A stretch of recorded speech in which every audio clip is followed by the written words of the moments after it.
Во надеж дека ќе го избегнат големиот пораст кој им следува на 12 април, расипничката власт на СДСМ ДНО продолжува со партизирање и уништување на институциите. Само во текот на вчерашниот ден, дури 17 лица се вработени со договор на дело во јавното претпријатие Водовод и канализација во Прилеп. Со тоа, вкупната бројка на нововработени партиски послушници во ова претпријатие стигна до околу 90. Директорот Емил Јанески, на денот кога ја презеде функцијата, го затекна предпријатието во одлична финансиска состојба и со 150 вработени луѓе. А само за 2 години подоцна, бројката порасна за нови 90 лица, што е максимално партизирање на ова јавно предпријатие. Прашуваме, дали дел од овие нови вработувања е и директорката на јавното предпријатие за ПУП Мери Цветановска и доколку е вистина од што бега и од што се плаши оваа навидум успешна директорка? Дали можеби сомнителната набавка на 4 автобуси за 1 милион евра е причина за Цветановска да бара прибежиште во ова ново јавно предпријатие?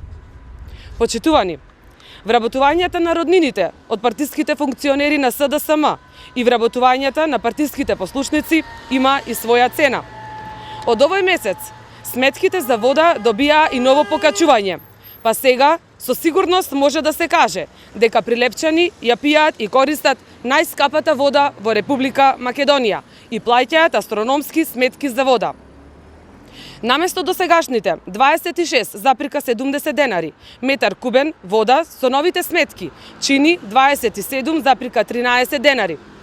Кога на тоа ќе се додаде минатогодишните покачувања, се доаѓа до бројка од над 60% покачување на сметките за вода, што е срамно и бездушно празнење на џебовите на граѓаните.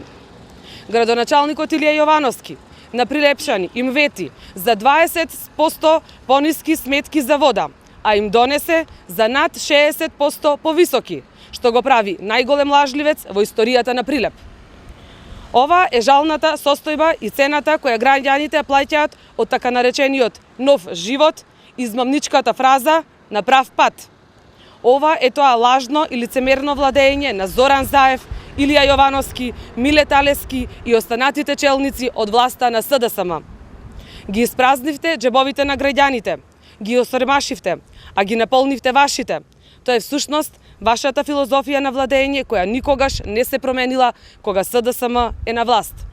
Затоа, на 12 април ви доаѓа крајот и затоа граѓаните со нетрпение чекаат да ви пресудат зад гласачките паравани. Ви благодарам.